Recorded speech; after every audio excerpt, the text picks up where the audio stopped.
Good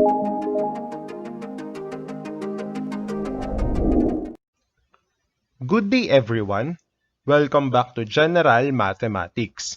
It is still me, Engineer Adrian Miguel S. Omengan, and we are still under the inverse function. Let's now proceed to inverse function LBV GMAT 1-3.2 to 1-3.3. For this section, the most essential learning competency determines the inverse of a one-to-one function and represents an inverse function through its A. Table of values and B. Graph. The topics under this are inverse function and the representation of inverse function. In line with the most essential learning competencies, the following are our learning objectives. By the end of this video, we want to know what is an inverse function. We want to know the methods of getting the inverse of a function, and to represent the inverse function through its table of values and graph. Now let's learn what are inverse functions. A function has an inverse function if and only if it is a one-to-one function. What we wanted to highlight in here is that an inverse of a function only exists for functions that are one-to-one. An inverse function is a function that basically reverses another function. For example, if the function f applied to an input x gives a result of y, then applying its inverse function g to y gives the result x and vice versa. Now let's look at this example. For y is a function of x means that y is expressed in terms of x. As we can see here, y is expressed in terms of the variable x. Therefore, from x, we can get the value of y, which is 2x plus 2. So from x, we multiply it by 2 to get 2x. And then add 2 to get 2x plus 2, which is the value of y. Now, since the inverse of the function basically reverses the function, so from y, instead of adding 2, we will now subtract 2. We will have y minus 2. Then, instead of multiplying it by 2, we will now divide it by 2. And we will have y minus 2 all over 2. And then, we will get x. So to get the inverse function, we will just interchange y and x in this expression. So instead of y minus 2 all over 2, therefore the inverse of the function is f inverse of x equals x minus 2 all over 2. For the same example, remember that when the inverse of a function is substituted to the original function, it should yield the original variable, which is in this case the variable x. So from what we solved earlier, the inverse of the function is f inverse of x equals x minus 2 all over 2. Now, let's substitute the inverse that we got from our example. We will replace the variable x with the inverse. So from there, we will have f of f inverse of x equals 2 times x minus 2 all over 2 plus 2. So what we can see here is that we just substitute the inverse of the function to the variable x. So instead of having x here, we got x minus 2 all over 2. Then, we cancel 2. We will have x minus 2 plus 2. Then, when we combine negative 2 and positive 2, it becomes 0. Therefore, if we substitute the inverse of a function to the original function, we will have the variable x. However, there is an easier way to get the inverse of a function, and it is by using algebra. Here are the steps. So algebraically, first, we interchange x and y. So we have x equals to y plus 2. We can see here that y becomes x and x becomes y. Second step, we solve for y. We subtract 2 from both sides, then we will have x minus 2 equals 2y plus 2 minus 2.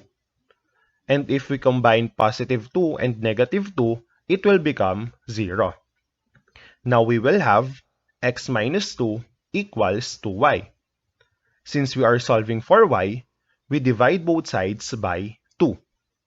So we have x minus 2 all over 2 equals to y over 2. Cancel 2. Then we will have y equals f inverse of x equals x minus 2 all over 2, which is the same from what we solved earlier. Now let's answer some problems. So for problem number 5, determine the inverse function of f of x equals 4x plus 6. So step number 1, we let f of x equals y.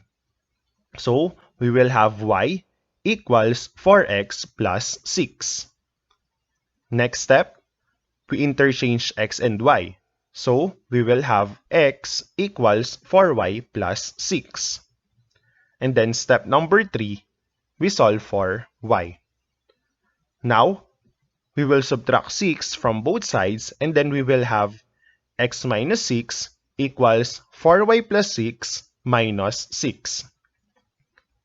If we combine positive 6 and negative 6, it will become 0, and then we will have x minus 6 equals 4y.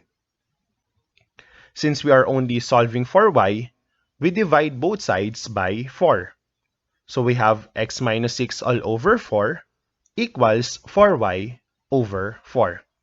We cancel 4, and then we will have y equals x minus 6 all over 4. Therefore, the inverse notation is f inverse of x equals x minus 6 all over 4. Next, problem number 6. Determine the inverse function of f of x equals 1 over x plus 1. So again, step number 1, let f of x be equal to y. And then we will have y equals 1 over x plus 1. Step number 2, we interchange x and y. We will have x equals 1 over y plus 1. Again, we can see here that y becomes x and x becomes y. And then step number 3, we solve for y. We cross multiply x and y plus 1, and then we will have x times the quantity y plus 1 equals 1. And then we distribute x to y plus 1. We will have xy plus x equals 1. We subtract x from both sides. We will have xy plus x minus x equals 1 minus x. From there, we will have xy equals 1 minus x. Since we are only concerned with the value of y, we will divide both sides by x. So we have xy over x equals 1 minus x all over x. We cancel x here, and then we will have y equals 1 minus x all over x, or y equals 1 over x minus 1. Therefore, the inverse notation is f inverse of x equals 1 minus x all over x, or 1 over x minus 1. Let's go now to problem number 7. Determine the inverse function of f of x equals 2x plus 3 all over x plus 2. So first step, we let f of x be equal to y. So we will have y equals 2x plus 3 all over x plus 2. Step number 2, we interchange x and y. We will have x equals 2y plus 3 all over y plus 2. We can see from here that y becomes x and these two x's become y. Step number 3, we will then solve for the value of y. So first, we cross multiply y plus 2 and x. We will get x times the quantity y plus 2 equals 2y plus 3. And then we distribute x. We will get xy plus 2x equals 2y plus 3. Since we want only the value of y, we will group those with variable y and those without. So we transfer all the terms with variable y to the left and all of those without to the right. We can achieve it by subtracting 2y and 2x to both sides. We will now have xy minus 2y equals 3 minus 2x. We can observe from here that all those with variable y are on the left side and all of those without are on the right side.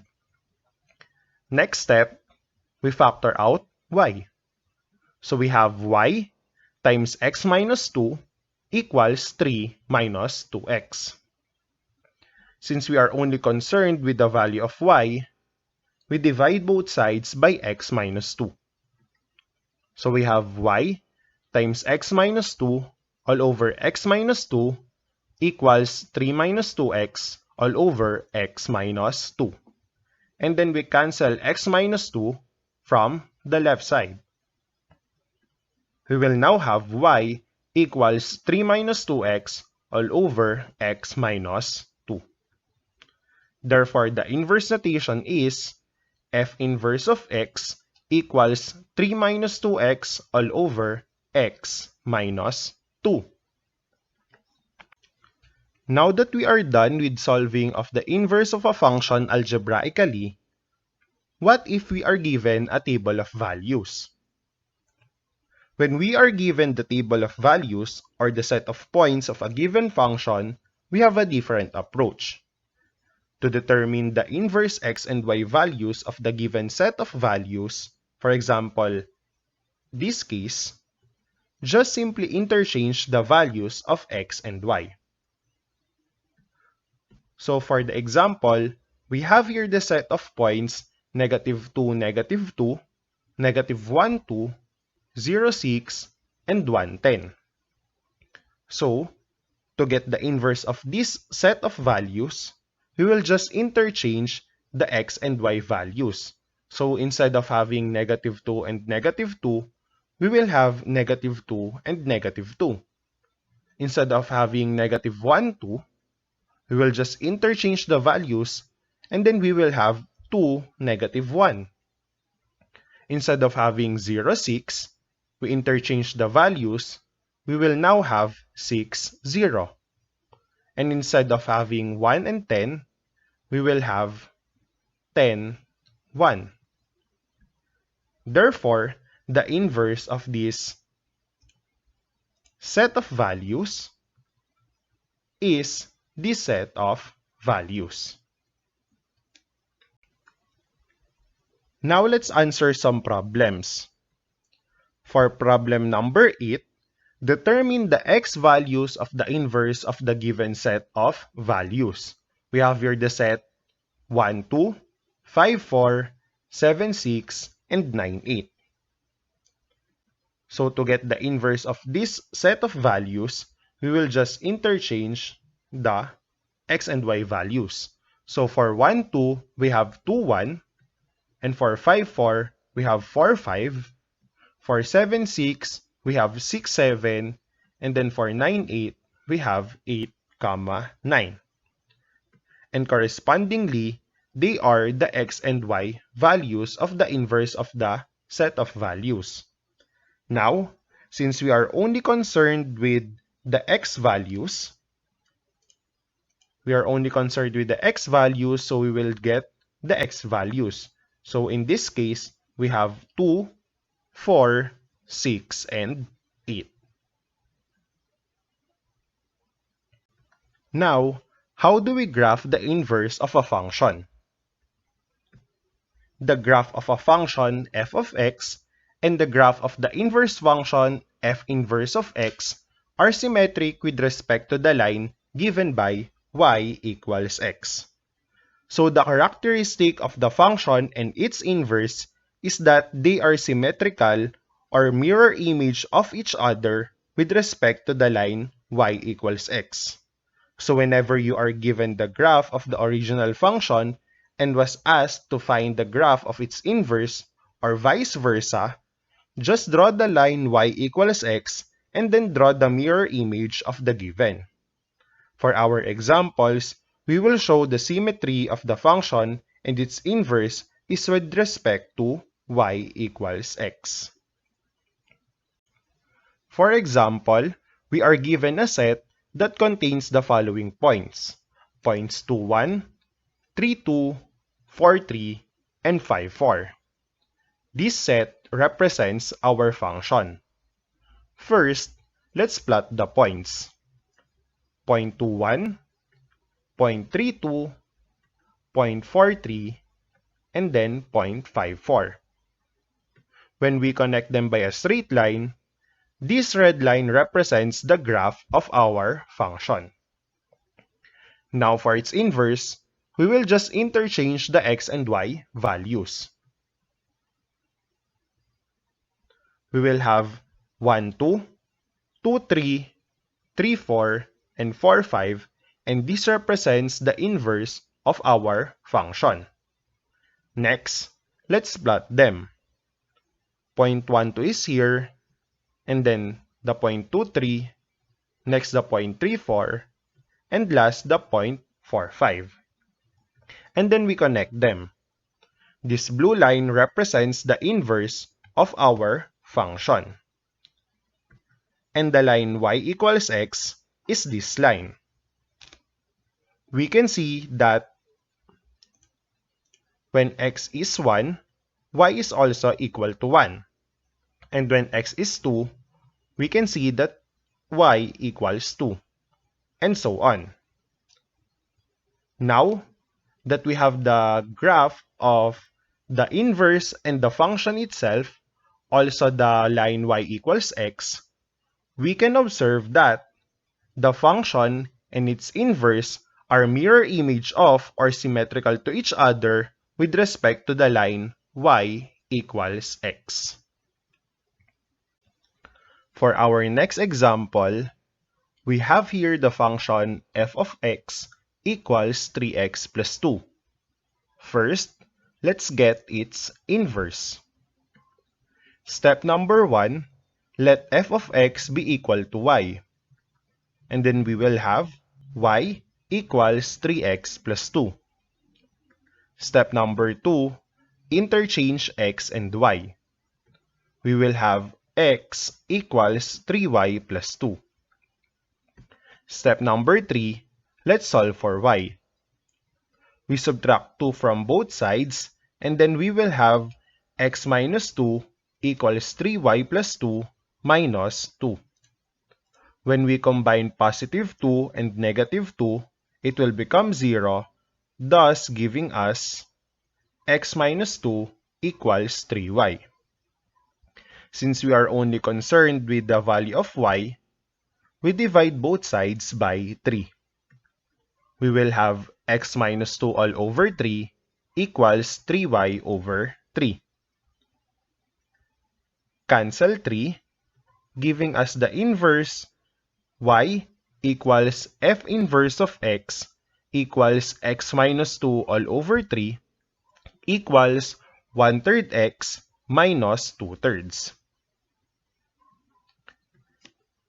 Now that we have the function 3x plus 2 and its inverse f inverse of x equals 1/3 x minus 2/3, which are both expressed in this form y equals mx plus b, which is the slope-intercept form. In this form, we can easily identify the slope and the y-intercept of the function. For the original function, m or the slope is equal to 3 and b, or the y-intercept, is 2. For the inverse of the function, m, or the slope, is 1/3, and b, or the y-intercept, is 2/3. Let us recall that the slope can be expressed in the form rise over run. For our original function, since the slope is 3, which can also be expressed as 3 over 1, the numerator 3 is the rise and the denominator 1 is the run.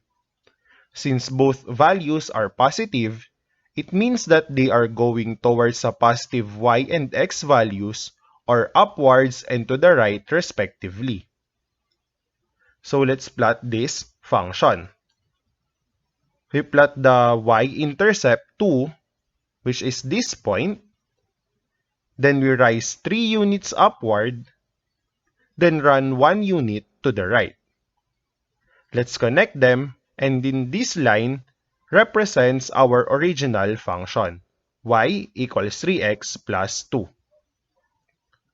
For our inverse function, the slope is 1/3, therefore the numerator 1 is the rise, and then the denominator 3 is the run. Since both values are also positive, it means that they are going towards the positive y and x values, or upwards and to the right respectively. First, we plot the y-intercept negative 2/3, or negative 0.67, or roughly at this point, and rise 1 unit upward and run 3 units to the right. Connecting these points gives us the graph of the inverse of the function y equals x over 3 minus 2/3. Let's now graph the line y equals x. So we can see here, and we can observe that the function and its inverse are mirror image of, or symmetrical to each other with respect to y equals x. And that's the end of our lecture. What we learned in this video, we defined the inverse function. We also learned the different methods of getting the inverse of a function. And we represented the inverse function by table of values and by graph. For our next video, we will learn the domain and range of inverse function and problems involving inverse function. For supplementary problems, you may refer to QuexBook General Mathematics, Chapter 3.